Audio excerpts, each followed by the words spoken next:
like having to make the tough decisions, like the gift that he gives her, like, oh, that's a hypo spray, like I don't need that. I need to think more practically right now. So. Yeah. So, in her log, she does say that what's important is that we are all together. Back on the bridge, we do get that scene that Steve just alluded to, that Janeway's trying to repair something. Chakotay tells her happy birthday, and she says, happy what? Like, she has no idea what's going on. And excuse me, he says, well, it's May 20th, right? And she says, oh, I thought we were still in April. And he gives her this really beautiful gift. Definitely something we can relate to. Yes. That's what I was going to say. They're living on COVID time. I know. There have been many a days I've woken up and been like, what day is this? Is this Tuesday? Or is this Sunday? I don't know. Arguments with people. Like, no, it's definitely Wednesday right now. Like, dude, it's Thursday. I'm telling you it's Wednesday because, and then I had to go look something up. Like, okay, you got it. You're right. So he gives her this replica of a chronometer worn by Captain Cray. And he tells her this story of this captain who his ship was hit by a typhoon. Everyone thought that the ship was lost and the crew was dead. That 8 months later, the ship came limping back into port.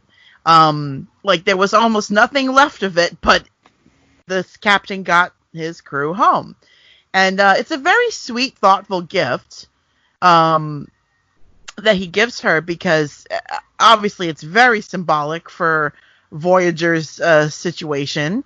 And, she kind of admires it for a little bit and she says, I can't accept this. You should recycle it. And he's like, I made this, I replicated this ages ago, long before this. And she's like, that represents that represents a pair of boots for somebody, a hypo spray, a meal. I can't take this and just take this selfish gift. Like you should just recycle it. And he really is, he's hurt. He's definitely hurt. And actually the story of Captain Cray is based on a real ship, the HMS Calliope. It was part of the Royal Navy of the United Kingdom, and it did actually survive a cyclone, and everybody thought had basically killed it or destroyed it, but it did make its way home. So it is somewhat based in history there of a real event. So since I started this, I hadn't watched any of the seasons before this because so far all of our Voyager episodes were going to be from this season. And then I saw this and I'm like, I immediately shipped Chakotay and Janeway. After that, I'm like, I want them together. And then I was like, I'm going to have to watch so much more to know anything. Anyway, so that may be ridiculous. I am a big Chakotay Janeway shipper.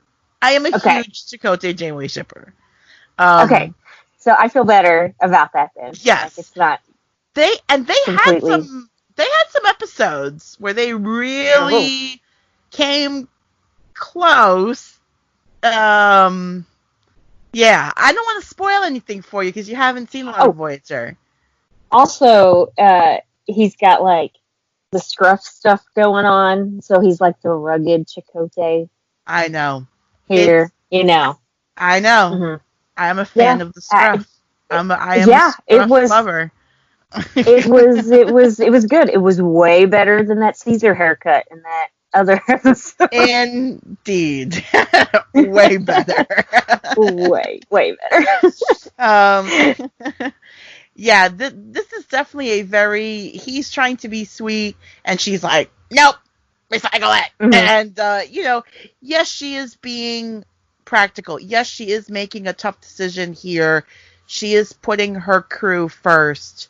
But he's just so like, he's just like a puppy, and he's like, oh, okay, I'll just go back home and cry. Like, he's just, he's heartbroken. We do, now we go to Tuvok's quarters. We see him shaving with, I'm guessing that's a Vulcan blade of some kind. He is staring in the mirror as he's shaving. He cuts himself, but then the scene very quickly shows us that Tuvok is blind. He's lost his vision. He's reaching for a towel. He's feeling for the towel. And so obviously these are the effects of the explosion on Tuvok. Which is it was sad to see that he had lost his vision. But, he's still alive, so that's obviously important and a good thing. when I first watched this, I was sort of comparing, like, whose jobs sort of correspond to, like, TNG jobs. And so it was like, I had the thought of, like, went from Worf to Geordi. Yeah, he went from Worf to blind now. I'm sorry, that's terrible. That's terrible. I made a blind joke. But from Worf to Geordi. But yeah, because he's like the security guy, right? Kind of thing. Yeah, he's the chief of security for the ship. Yeah, that's what I thought. And that's really what made me think of it. And then it made me laugh because I'm like, oh, and now he's blind, so now he's like Geordi. And then I'm like, oh, that's terrible. Well, I kind of had that same thought too. I'm like, just give him a visor like Geordi has. Right. But, there might be something ridiculous to replicate. True. So Seven comes to his quarters. She is clearly like she's like his guide, his assistant, or his almost like his aide at this point. So she tells him that they're going to make their security rounds, and then she wants to take him to deflector control because she had an idea for how to modify the deflector dish to bring this temporal shielding they've been trying to get working online. And so Tuvok says, no, let's go right to defector control and let's bring those shields online. And she tells him, she sees that he's cut himself. She says, you are damaged. And then she says, I've offered to help you, with your grooming. And he says, no, there's some things like I have to do myself. And this is another really emotionally heavy scene because that Tuvok is struggling to maintain his independence and his dignity. But you can clearly see that Seven feels guilty. She feels indebted to him because she kind of held them up from escaping that explosion because she wanted to get that, that time variance thing. And it's a very subtle scene, but I really like how the emotions play out here between the two of them in this scene. How do you feel about how well Tim Russ did as a blind person? I thought he did okay. Okay. Do I think it's a Academy Award performance? No, but I think he did okay. Yeah, you're not petitioning for an Emmy like a backlog Emmy. Or no, anything. I'm not. I'm not writing into the Emmys to be like, to whom it may concern. No, I'm. He was robbed. Yeah. Do you guys watch American Horror Story? I don't. No. He was in. I've seen some of the scenes. He was in a couple of scenes from the latest season. Oh, I haven't seen that. Was he blind in that too? Is that? He was a serial killer. So. Oh wow! Whoa! Yeah, it was interesting. Like Cindy, my roommate is legally blind. Some people have heard this kind of story before and other things, but so she always comments on how people act as blind people, and she did not watch this episode with me, so I don't have any of her remarks. Wow. But I do know that when we watched Daredevil, she was like, he needs to learn how to read Braille. Anyway. Cindy's expert opinion here to Yeah, weigh definitely. in on Absolutely. this question.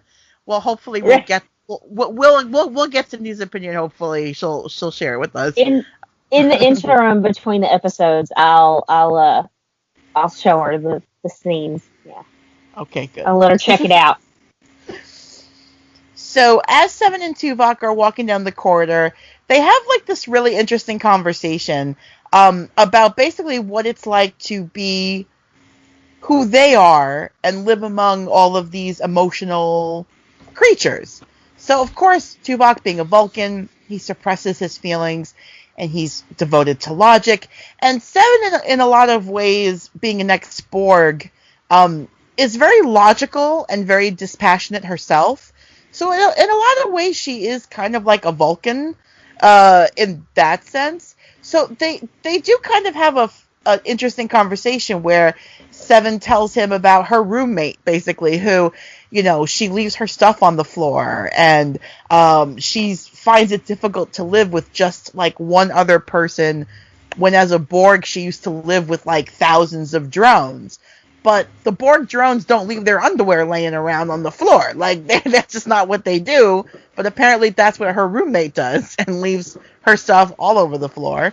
It reminds me from, this is a very deep cut, but one of my favorite movies is The Princess Bride. And, sure. And the scene where the man in black is fighting Andre the Giant, and he's like having a hard time with him. He's like...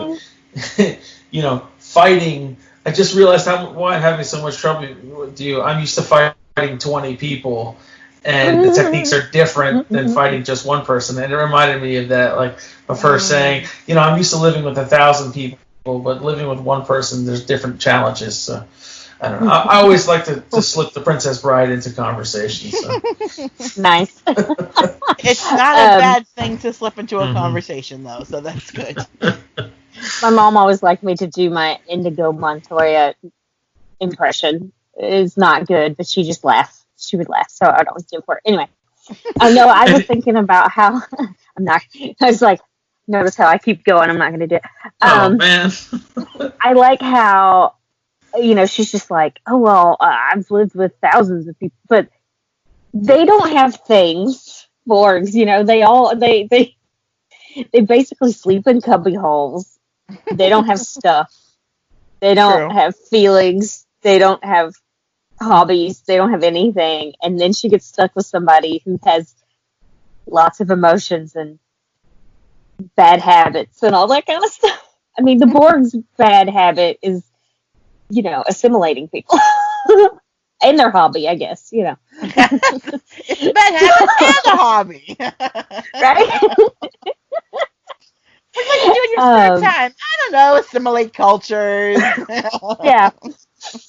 We like to take over people. You know. Electronics in their face. I like to shoot the old tubules in the neck, you know. Good time. He said, Borg stuff. It's like, what you thinking about? Oh, it's Borg stuff. Borg stuff. I see where I'm going off the rails. Just Borg stuff. That's great.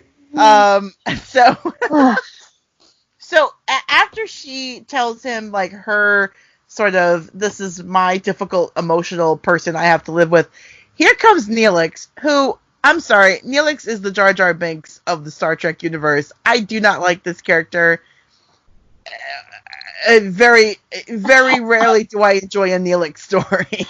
I love that you wrote, she put in the notes, shows up to do his best Jar Jar Binks impression and annoys Tuvok. And it was perfect. I'm not a Neelix fan. The long ears, he's got like the mohawk, you know, whatever. Exactly. Yeah, I'm just not a Neelix fan, and I really do think he's the Jar Jar Binks of the Star Trek universe, personally. I like how they tried to make him